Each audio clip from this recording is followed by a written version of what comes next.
اعوذ باللہ من الشیطان الرجیم بسم اللہ الرحمن الرحیم اللہم صلی علی سیدنا و مولانا محمد مبارک وسلم وصلی علیہ۔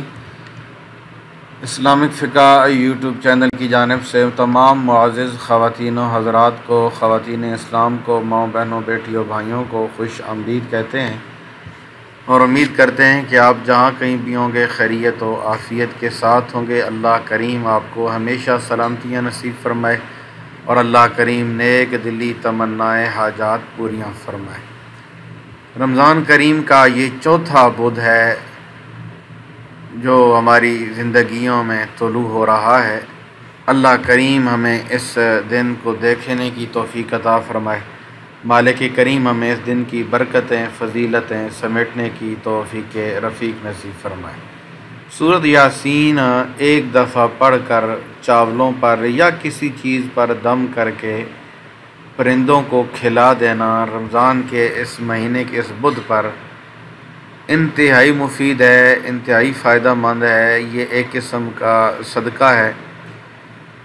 اور پھر اس کے اوپر سورۃ یاسین جب پڑھی ہوئی ہوگی تو مالک کریم کے فضل و کرم سے ہمیں دین دنیا کی عزتوں اور عظمتوں سے اللہ مالا مال فرمائیں گے، رزق میں برکت ہوگی، خیر و برکت کا نزول ہوگا۔ سورۃ یاسین کیا ہے؟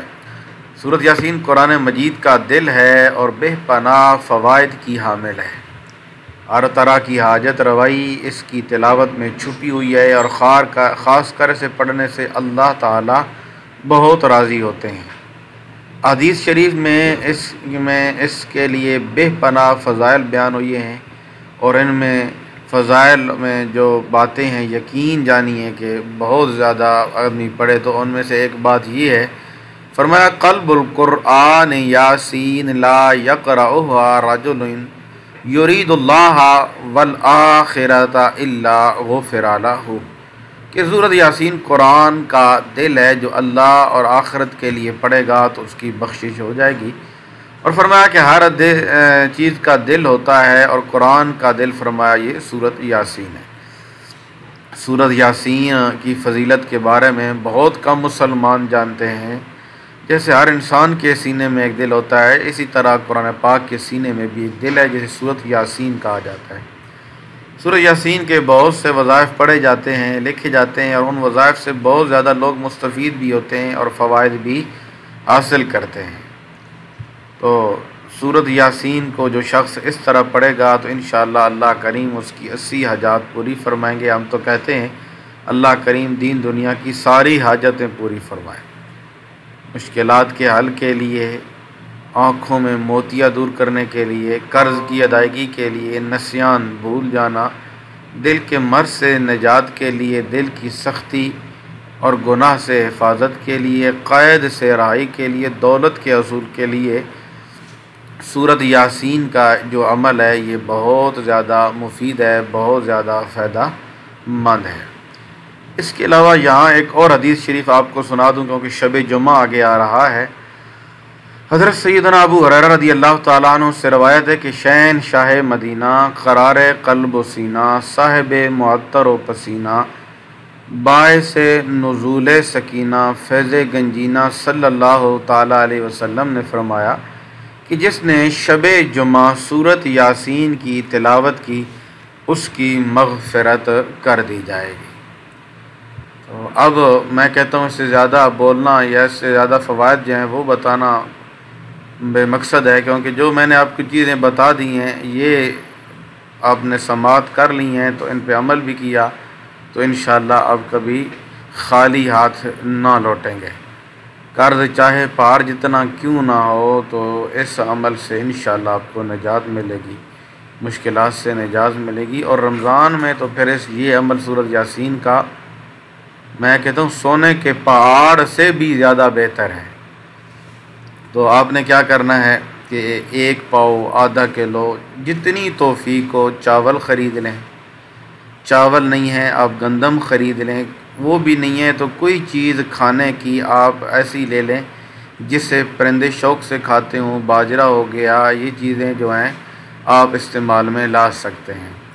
اور یہ عمل کرنے کے بعد یہ جو چیزیں ہوں گی آپ اپنے گھروں کی چھتوں پہ پھینک دیں، چاہے بڑی بلڈنگ ہے اس کی چھت پہ پھینک دیں، راستے میں پھینک دیں، تاکہ جہاں سے جانور پرندے جو ہیں وہ کھا جائیں۔ تو اب سب سے پہلے آپ نے وضو کرنا ہے۔ وضو کرنے کے بعد نبی محتشم حضور خاتم النبیین والمرسلین کی ذات والا صفات پر اول آخر 3 مرتبہ درود ابراہیمی پڑھنا ہے، ٹھیک ہے۔ یاد رکھیں کہ باوضو حالت میں عمل کرنا ہے اور قبلہ رخ ہو کر بیٹھنا ہے۔ اول آخر 3 مرتبہ نبی کریم صلی اللہ تعالیٰ علیہ وسلم کی ذات پر درود شریف پڑھنا ہے۔ درمیان کے اندر آپ نے سورۃ یاسین پڑھنی ہے۔ کیا کرنا ہے؟ سورۃ یاسین ایک دفعہ پڑھنی ہے، جس طرح سیدھا جو قرآن پاک میں آپ نے سورۃ یاسین پڑھنی ہے، درمیان میں کوئی اور سورت یا کوئی اور تلاوت نہیں کرنی، صرف سیدھا سورۃ یاسین پڑھنی ہے۔ اور اس کے بعد پڑھنے کے بعد آپ جو ہے اس جنس پر جو آپ کے پاس ہے، چاول ہے یا جو کچھ بھی ہے، آپ اس کے اوپر دم کر دیں، پھونک مار دیں، 1 دفعہ 2 دفعہ 3 دفعہ مار دیں، ٹھیک ہے۔ پھونک مارنے کے بعد اب اس جنس کو آپ پرندوں کو پھینک دیں، چاہے گھر میں پرندے رکھی ہوئی ہیں، چاہے باہر ہیں، چاہے کسی جگہ پہ بھی ہیں، دیہات میں ہیں، شہر میں ہیں۔ تو اب بہت آسان سا یہ طریقہ ہے، کوئی مشکل نہیں ہے، کیونکہ شہروں میں یا بیرون ممالک میں غربا فقراء کا ملنا مشکل ہوتا ہے، تو اس لیے یہ ایسا راستہ ہے کہ آپ ان چیز کو چھت پر یا کہیں بھی پھینک سکتے ہیں جہاں سے پرندے، چیونٹیاں یہ چیزیں کھا کے چلی جائیں۔ یقین جانیے کہ جب مخلوق خدا، بالخصوص یہ جو مخلوق ہے، چرند پرند حیوان، یہ کوئی چیز، انسان ہم پھر بھی غفلت کا شکار ہیں، کھا کر اللہ کی نعمت شکر نہیں ادا کرتے، لیکن وہ بے عقل ہو کر اللہ تعالیٰ کی بارگاہ میں شکرانے کے لیے اپنے ہی انداز سے شکر ادا کرتے ہیں کہ شکر ہے کہ اللہ کریم نے ہمیں رزق جو ہے وہ کھلایا ہے۔ تو ویورز، بہت ہی آسان سا عمل میں نے اب آپ کو دے دیا ہے، میں امید کروں گا کہ آپ اس عمل کو ضرور کریں گے۔ اللہ جل شانہ سبحانہ و تعالی نبی پاک صلی اللہ تعالیٰ علیہ وسلم کا صدقہ ہم سب پر خصوصی رحم و کرم کا نزول فرمائے، اور اللہ کریم ہماری نیک دلی تمنائیں، حاجات، دنیا کی حاجات، آخرت کی حاجات اپنی بارگاہ کے اندر قبول و منظور فرمائے۔ تو رمضان کا مہینہ اب ختم ہونے جا رہا ہے، دعا کیا کریں میرے لیے، سب کے لیے، اللہ ہم سب کو صحت دے، بیماریوں سے نجات دے، اللہ رزق کی تنگیاں دور کرے۔ یہ مہینہ شاید پھر ہمارے نصیب میں ہے یا نہیں ہے، زندگی کا کوئی بھروسہ ہے؟ کوئی بھروسہ نہیں۔